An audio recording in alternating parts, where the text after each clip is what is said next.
پورے ثلاث لیال سویہ 3 دن پورے خود بخود کلام کم ہو جائے گا اور اللہ کا شکر اور ذکر بڑھ جائے گا۔ کلام کم کرنا عقل مندوں کا کام ہے۔ شاہ انور شاہ صاحب کے متعلق ہے، ایک خاموش سمندر تھے جن کا سطح ساکن اور اندر لال و جواہر بھرے ہوئے۔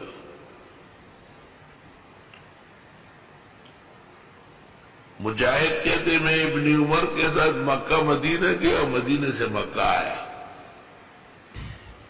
راستے میں ایک بات پوچھی تو ایک حدیث سنائی، واپسی پر ایک اور بات پوچھی ایک اور حدیث سنا، بس خاموش۔ 400 کلومیٹر راستہ ہے، اس درمیان میں کوئی بات چیت نہیں ہے۔ بعض لوگ ایسے ہیں کہ بس مشین گن ہے، خلے ادری گی نا حضیم تو خلائے پا کے دبائے رسی ہوئی۔ بعض لوگ اتنی باتیں کرتے ہیں کہ آدمی کو ڈر لگتا ہے کہ اللہ انسان ہے یا کوئی باتوں کا حیوان ہے۔ بالکل اللہ تو انعام و احسان خدا کا جب کسی پر ہو تو کلام کم کر لیتا ہے۔ جب کلام کم کر لیں گے تو آپ کا دماغ محفوظ ہوگا، تو جب کلام کریں گے تو بیش بہا کریں گے۔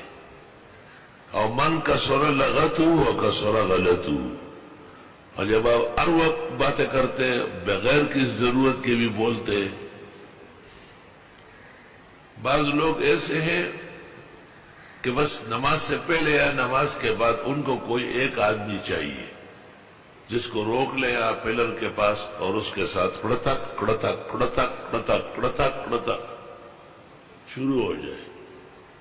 خاص کر ہمارے تبلیغی بھائیوں میں یہ مرض بہت زیادہ ہے، بس ایک کڑتو کو کڑتو چاہیے، یہ کنتر تا کنتر پکار دے چاہو سر کہاں پاں زوتال تن سڑے رو لے گا خلق سنت کے ہوئے لڑشے کسی تبارو دے کور خبریں ہو گئی۔ باتیں کم ہونا چاہیے۔